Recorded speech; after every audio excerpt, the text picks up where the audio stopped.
दोस्तों, आज हम आपको एक ऐसी कहानी बताने जा रहे हैं जिसे सुनकर शायद आपका सच्चे प्यार पे से विश्वास ही उठ जाएगा। आइए सुनते हैं एक कहानी जिसमें सिर्फ और सिर्फ प्यार के बदले धोखा ही मिला है। सुहानी की तबीयत कुछ दिन से बड़ी खराब चल रही थी। बहुत सारे डॉक्टर को दिखाया पर किसी का कोई इलाज नहीं चल रहा था। बुखार और कमजोरी की वजह से उसने बिस्तर पकड़ लिया था। उसका पति विमल सुहानी से बहुत प्यार करता था। सुहानी की ही हालत देखकर उसे बहुत चिंता हो रही थी। डॉक्टर की दवाइयों का कुछ खास असर नहीं हो रहा था। जब तक दवाइयों का असर रहता, आराम मिलता। जैसे ही दवाइयों का असर खत्म हो जाता, सुहानी की हालत फिर वैसी ही हो जाती। हालांकि कुछ ही दिनों में विमल ने महसूस किया था कि सुहानी रात में कभी कभी अचानक से जाग जाती थी, नींद में बड़बड़ाने लगती थी। कभी नींद में ही उठकर घर से बाहर जाने का प्रयास करती। जब विमल उसे जगाकर पूछता तो उसे कुछ याद नहीं आता। बस कहती कि मैंने एक डरावना सपना देखा है। कभी कहती कि आज सपने में सिर कटा शैतान देखा है। एक दिन विमल ने अपने दोस्त रवि को सुहानी की हालत के बारे में बताया। रवि का कहना था कि भाभी जी के पीछे जरूर कोई बुरी आत्मा का साया पड़ा है। इस हालात में कोई डॉक्टर उनका इलाज नहीं कर सकता। अगर भाभी जी को जल्द से जल्द ठीक कराना है तो हमें किसी तांत्रिक की मदद लेनी पड़ेगी। विमल का इन सब बातों में विश्वास नहीं था, पर जब आखिरकार दवाइयों का असर होना बंद हुआ तो ना चाहते हुए भी विमल ने रवि की मदद से किसी तांत्रिक को बुलाने का फैसला कर लिया। वह हर हाल में सुहानी को ठीक करना चाहता था। उसी रात विमल रवि की मदद से एक तांत्रिक को घर लेकर आया। उसने देर रात तक तंत्र मंत्र किया। पहले तो सुहानी सिर्फ शांत बैठी रही। जब तक तांत्रिक ने अपना पूरा पैतरा आजमाया तो पता चला कि सुहानी के पीछे बुरी आत्मा का साया पड़ा हुआ है और वह एक औरत की आत्मा है जिसकी अकाल मृत्यु हो गई थी। विमल को अब भी तांत्रिक की बातों पर भरोसा नहीं हो रहा था, पर जब रवि ने इस आत्मा से पीछा छुड़ाने का उपाय पूछा तो तांत्रिक ने बताया कि इनके पति को अमावस की रात को 12 बजे शमशान जाना होगा। शमशान जाकर पूरे शमशान को एक चक्कर लगाकर बीच शमशान में किसी पेड़ के नीचे कुछ चीजें रखनी होगी। पहले तो विमल ने इन सब बातों से इनकार कर दिया। रवि के बहुत समझाने पर विमल अमावस की रात 12 बजे शमशान में जाने के लिए तैयार हो गया। तभी तांत्रिक ने कहा, ध्यान रहे, शमशान से आते समय पीछे मत देखना, नहीं तो वह शक्तिशाली आत्मा आपको जान से भी मार सकती है।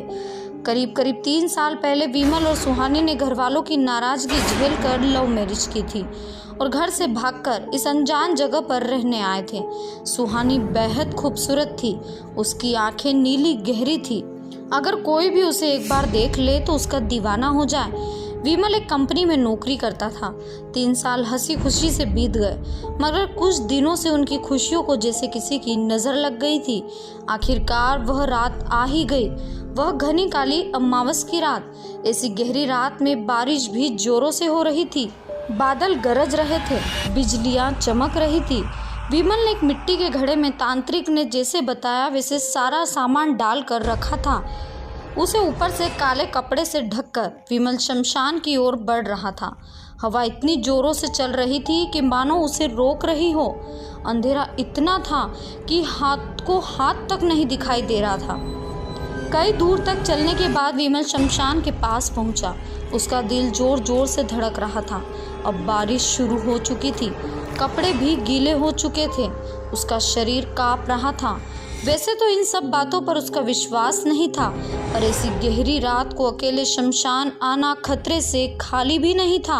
मगर विमल के पास तो कोई और उपाय नहीं था। विमल अपनी पत्नी सुहानी को ठीक करने के लिए कुछ भी करने को तैयार था। विमल ने अपना हौसला बढ़ाया, अपने दिल को समझाया और तांत्रिक ने जैसा कहा था उसके अनुसार शमशान का एक चक्कर लगाना शुरू किया। चक्कर पूरा होने के बाद उसने मटके को सामान समेत एक राख हुई चीता के पास रख दिया और 7 कदम पीछे हटकर वहां से वापस चल पड़ा। उसकी धड़कनें जोरों से चल रही थी। आंखों के सामने कुछ भी नजर नहीं आ रहा था।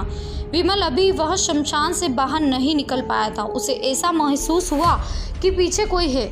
वह जानता था कि पीछे मुड़कर नहीं देखना है, तो उसने सारा धैर्य इकट्ठा करके कुछ कदम आगे बढ़ाए।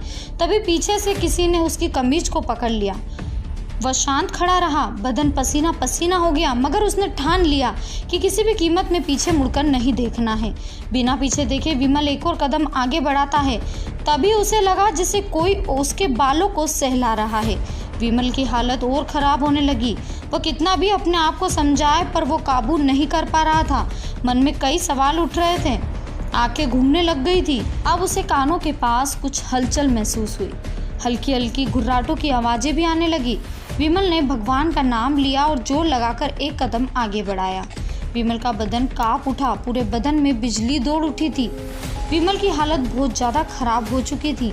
वह जानता था कि वे शमशान की सीमा को पार करते ही सब अपने आप रुक जाएगा, लेकिन इतने में ही पीछे से एक आवाज़ आई, नहीं बचेगी, मैं उसका पीछा नहीं छोड़ूंगी, उसको अपने साथ ही लेकर जाऊंगी, कोई भी उसको मुझसे बचा नहीं सकता।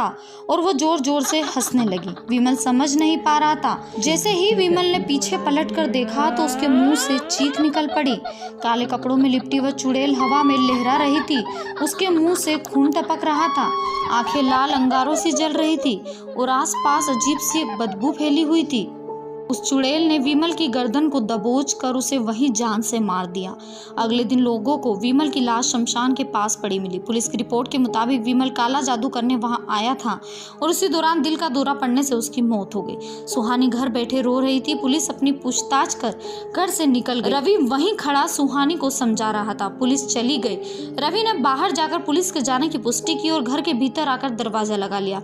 रवि ने कहा, मैंने पहले ही कहा था शमशान से वापस लौटते समय पीछे मत देखना, मगर यह नहीं माना। उसने पीछे देखने की गलती की और वो हंसने लगा। रवि की यह बात सुनकर सुहानी रोते रोते अचानक हंसने लगी। उसके बाद सुहानी और रवि एक कमरे में बाहों में बाहें डालते हुए कहते हैं, हमारे रास्ते का कांटा सदा के लिए हट गया। अब हम दोनों को एक होने से कोई नहीं रोक सकता। अब देखो, किसी को शक भी नहीं हुआ और रास्ता भी साफ हो गया। उसके बाद उन दोनों ने एक दूसरे को गले लगाया और वासनाओं की सारी हदें पार कर दी। वासना का यह खेल खेलती सुहानी मन ही मन में अब अपने अगले शिकार के बारे में सोच रही थी। रोजाना दिल दहला देने वाली घटनाओं को देखने के लिए हमारे चैनल को अभी सब्सक्राइब कीजिए।